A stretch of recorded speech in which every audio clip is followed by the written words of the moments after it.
I'm Stefan Baumann, and thank you once again for joining me on one of my podcasts. Today, I speak with one of my students about composition and using eye magnets.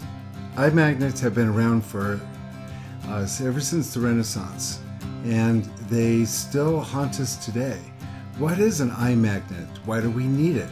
What is so important about how to position eye magnets in your painting, and why do we do it? Anyway, so sit back, relax, listen to my conversation as I give advice to one of my students on how to use eye magnets in their composition. Okay, so let's just kind of talk about what eye magnets are. So eye magnets are a way of keeping the viewer within the painting. And they were originally played with in history, in art, during the Baroque era, where prior to the Baroque period, paintings were pretty much like storytelling. It was like there was Jesus and there was Mary, and they'd have a composition that'd be like a triangle, so it was all very staged and very much like an altar. The Baroque artists were like your modernism. They wanted to break out of the staged area, and they wanted to create movement. And so eye magnets, and that's the term I use for it, is trying to create some kind of movement in the painting so it just doesn't sit there like the Mona Lisa does. It just sits there. And so they started actually creating movement. Now, when we're using the golden mean or the Fibonacci spiral and stuff, that's usually where you determine where your central focal point is. But your central focal point is usually an effect, and that's what I teach, is the effect of light within the center third of the painting. It doesn't have to be the Fibonacci spiral at all. It can be just a place in the middle third that becomes your central focal point, the thing that you want the viewer to look at.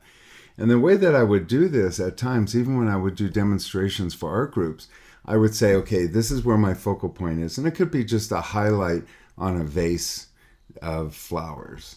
And I would say, this is where I want my central focal point to be. It would be within the middle third, not at all following the golden mean. And then I would literally, in front of the group, just to kind of play with them a bit, I would start making spirals around that. So like, in the 60s, you'd go to some of the hippie shops and they'd have these huge posters that people would look at when they were stoned and on LSD, and they would either be a bunch of triangles that would just, not diamonds, a bunch of diamonds connected together, or they'd have these spirals, and you kind of look at them and it's kind of like that Twilight Zone where they kind of move. And I've never done LSD, so I don't know how that looks, but I remember as a little kid, being fascinated with these posters. And what happens is that once you lock into a poster like that, your eyes can't move. It just stays within.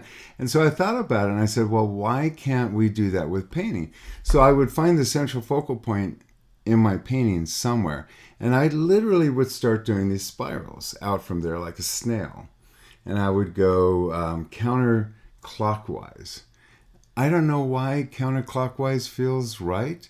I think it's because we go from left to right into a painting. And so we come into the painting from the left, and then we want to spiral into it, to the center focal point. And so if I'm going counterclockwise, spiraling out, I can have this lead in, this line that kind of leads us in. And then what I do is everything in that painting, I try to figure out how I can manipulate the object or the design or the things within that space to follow some of these lines. And when you have a spiral kind of drawn out already, you can kind of see, if you've got a tree, you can kind of tip it inwards instead of outwards.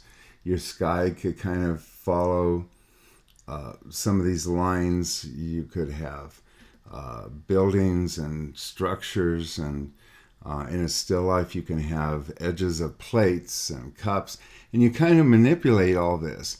When you're setting up a still life from life, if you kind of have practiced this a bit, you can set this spiral up so that the viewer can see the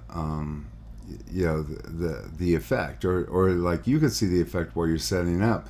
You can set this up so that you have all of the objects kind of lined up, and then when you're doing painting, you can alter everything even more so. But the whole idea is trying to keep the viewer stopped in the painting, where they can't move on. A lot of artists make the mistake of having the edge of a table lead out. And what you'd want to do if you're having a still life and you got a table and the edge of the table leads out, you can break that line leading the viewer out to another painting by having a piece of drapery that drapes over that corner, that now the drapery will point inwards again, and the viewer is stopped by that. That line will hit, let's say, stem of a rose that has fallen down, and so the viewer is pulled in by that.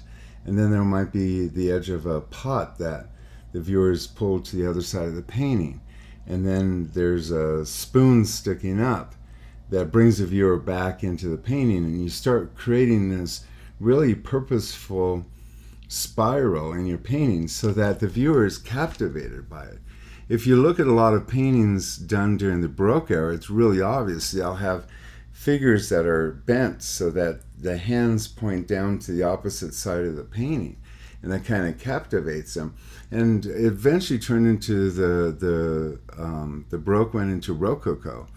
In Rococo, they actually even just lifted everything up off the ground so that there was no weight. And so you had cherubs that would fly, a lot of times just pointing the viewer someplace. They would just kind of be bent and flown because they needed something to point the viewer back. So it isn't a real mathematical structure. It's a matter of trying to get the movement in the painting. A lot of artists do a little bit of it. I literally love manipulating the painting so that almost everything within the painting stays within the painting. And the great thing about being an artist is that you're a composer. You get to compose this like music. And in fact, there's a lot of composers that do use kind of eye magnets within their music itself. So if you listen to Philip Glass music, he's a composer contemporary. It's almost like a spinning vase that spins and spins. You can never really get out of the sound. It just continuously works back to the original thing. And I guess when you come back to part of a song where it repeats itself, that's kind of bringing the viewer back, or the listener back. The reality of this is what it is. As artists, we kind of lead them in. It's like an armature that you build on, and it provides some kind of structure for you to work with that's outside of the norm of just looking at it. So a lot of students will bring a picture and they'll say, I want to paint this, and I go, well, look at all these lines leading out of the canvas. Oftentimes it would be like, let's say if it's a river, how the river goes off to the side of the canvas. You want to break that and lay a log in at an angle to bring the viewer back into the painting. Now, when you become really good and we start, getting you to work with the lights and shadows, we actually create the eye magnets by how we manipulate the lights. So you might not have an actual line like a pencil or a fallen tree that's acting as an eye magnet. You'll actually have a variation of light. So the light will come in to a painting, and just the arc of where the light ends and the shadow begins, that too can create an eye magnet. It's really crucial in a painting, when you're composing a painting, to be thinking about all these elements. I mean, that's one reason why people have coaches in painting, because a good coach will look at it objectively and go, wow, the viewer's being led completely out of the picture.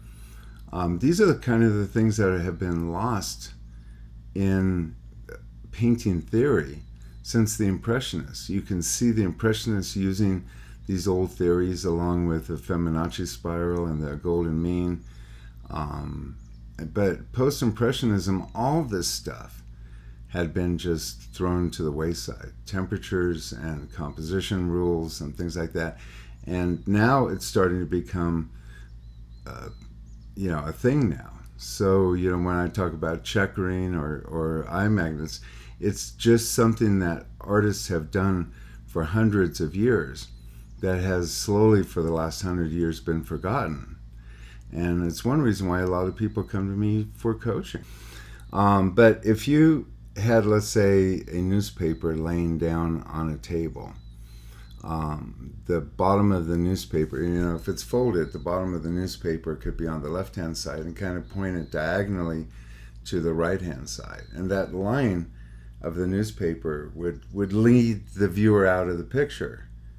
And that's not what you want. I mean, it's like you can almost predict when you look at people walking through a gallery, is that they're walking from painting to painting.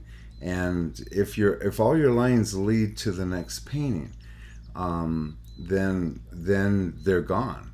So what you need to do is you got that line of the newspaper laying on the table, goes from the bottom left upwards to the right hand side, and then you would interrupt that with a spoon or a pair of glasses that come in and lay inwards to the painting. So now you have almost like a zigzag, and now that object lays in, and let's say it's your coffee mug. Now, setting up a composition, you normally want the light to come from opposite sides of your central focal point. So if your central focal point's on the left-hand side of the canvas, you want your light to come from the right. If you want your central focal point to be on the right-hand side of the composition, you want your light to come from the left. Now, it's always better to have your central focal point on the right-hand side of your composition, because that's the way we read, from left to right. And you want the viewer to get the biggest slope or the biggest introduction into your painting, the biggest movement, which in this particular instance is the edge of the newspapers. That sweeps the viewer in, and then it's blocked by a tablecloth, or blocked by a set of glasses, or blocked by a pencil, or block something, and point the viewer up. Point them up, and like I said, it's odd. It's always like counterclockwise.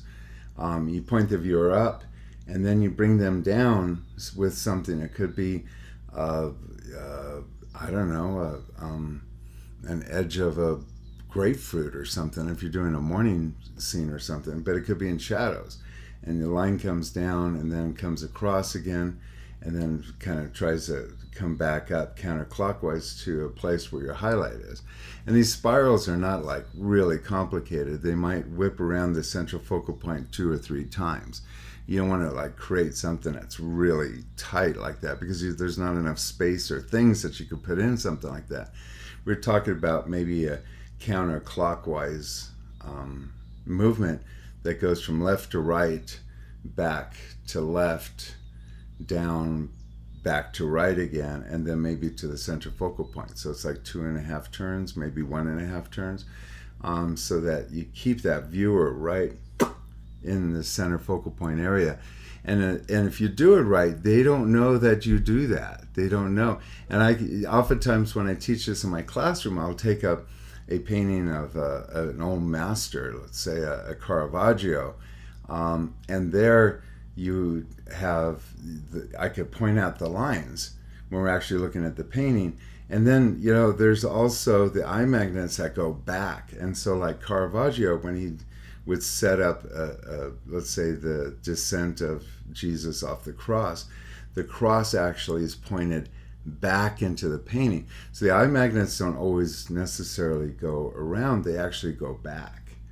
And so if you can keep the viewer in the painting, not only vertically spinning around, but actually go into the back of the painting and come forward, and back in the painting and come forward, you get extra points.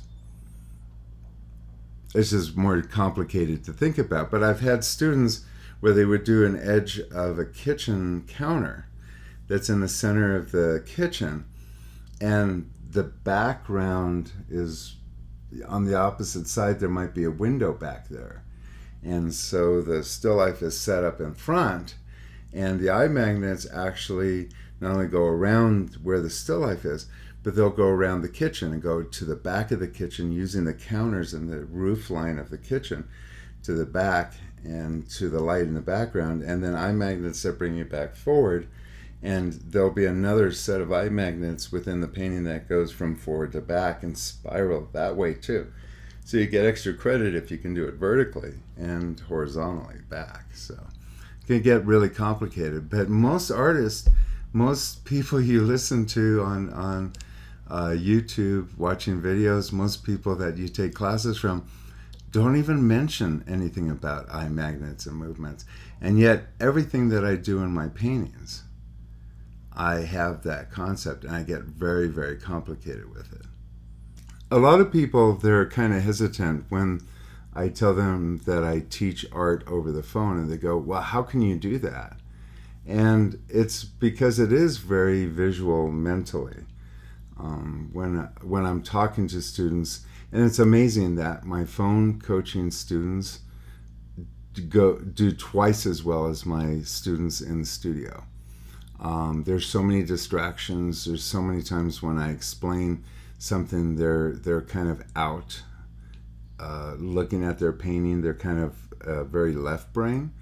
But when you're in a phone conversation, you're talking about your art, you can be very right brain. And that's one reason why my coaching over the phone works so well, because you're literally listening to my advice, and you're applying it mentally in your brain, not physically onto your painting.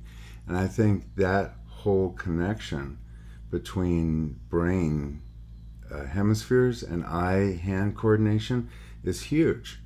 So it's all about being able to visualize something prior to actually painting it. And I think when you're in a classroom, you don't get that. You literally have to listen to what I have to say and try to apply it.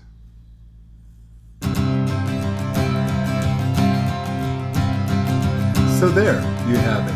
Everything you need to know, plus even too much more information about eye magnets. But when doing a composition, you can't have too much knowledge. If you wish to get more information about my podcast, please feel free to go to my website, www.stefanbaumann.com. And there you'll find information about my podcast, my YouTube station, my PBS television programs, and my coaching. And while you're there, you can also register for a free book, Everything I Know About Painting.